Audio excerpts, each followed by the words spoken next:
नमस्कार, मेरा नाम डॉक्टर अनुज चावला है। मैं एक फुट एंड एंकल सर्जन हूँ। आज के वीडियो में हम बात करने वाले हैं सिम्टम्स ऑफ फ्लैट फुट के बारे में। फ्लैट फुट या फिर जो कोलैप्स ऑफ आर्च है, it can either be seen in young children, जिनमें ये बचपन से या पैदाइश से ही होता है, जिसको हम फ्लेक्सिबल फ्लैट फुट कहते हैं, या फिर ये देखा जा सकता है एज यू ग्रो ओल्डर, जिसको हम अडल्ट एक्वायर्ड फ्लैट फुट या फिर PTTD या पोस्टीरियर टिबियल टेंडन डिसफंक्शन भी कहते हैं। सिम्टोमेटोलॉजी दोनों की ऑलमोस्ट सेम होती है and most commonly it presents with foot pain. जो फ्लेक्सिबल फ्लैट फुट होता है, क्योंकि वो बच्चों में होता है और बच्चे जनरली ज़्यादा एक्टिव होते हैं, तो the most common complaint that they come और that they present with is pain in the inner aspect of the foot, यानी कि पैर के अंदरूनी हिस्से में जहाँ पे आर्च होती है उस जगह पे पेन होता है पेशेंट्स को। और ये पेन जनरली ज़्यादा चलने या फिर ज़्यादा वॉक करने या रनिंग में, बेसिकली उसमें ये ज़्यादा होने के चांसेस हैं।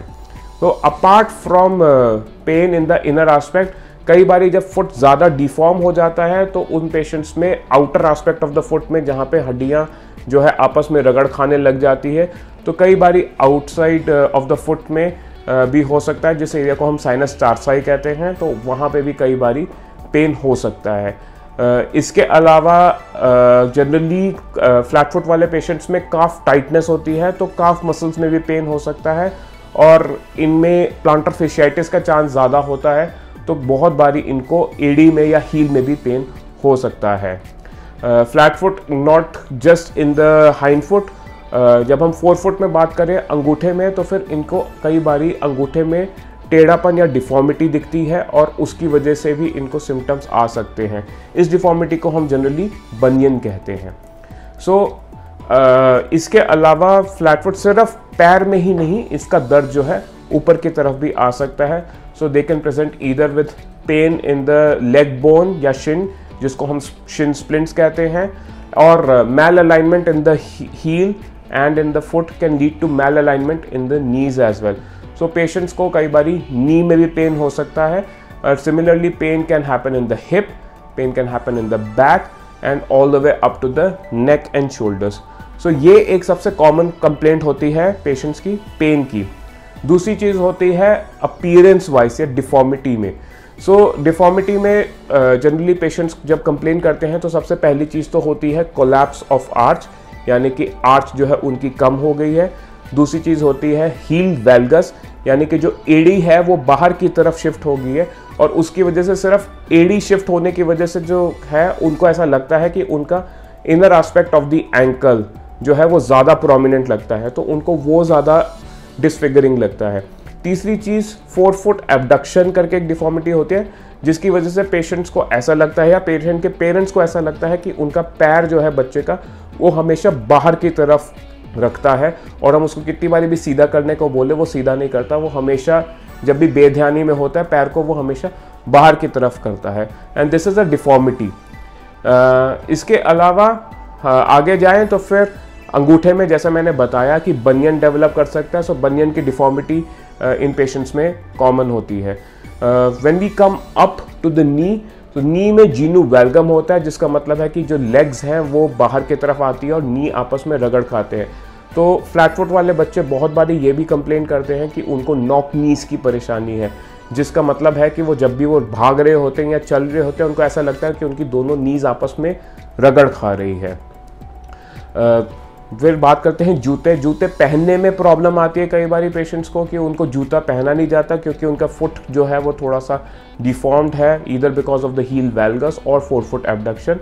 और दूसरी एक कॉमन चीज़ है वेयर ऑफ द शू, यानी कि जो जूता है वो अंदर की तरफ से, स्पेसिफिकली जहाँ पे ज़्यादा प्रेशर लग रहा है उस जगह से वो ज़्यादा घिसने लग जाता है। Most of the flat footed individuals they tend to wear the shoe on the inner side.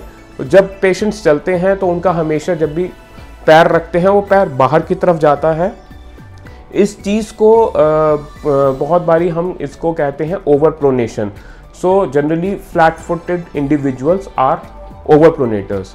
जब बच्चों में फ्लैट फुट होता है तो उसके बाद because of the pain they stop participating in a lot of sports.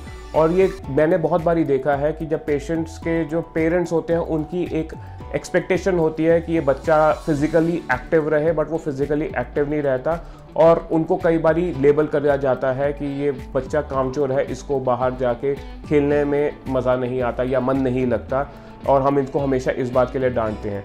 जबकि सच ये होता है कि उसको हमेशा दर्द होता है जिसकी वजह से वो जाने की कोशिश भी नहीं करता। और यही नहीं बल्कि when they are running also they tend to lag behind their peers, and that leads to a bit of psychological issues sometimes also in the patients, and I have seen in a couple of patients जिनको psychological issues आ गए इसकी वजह से।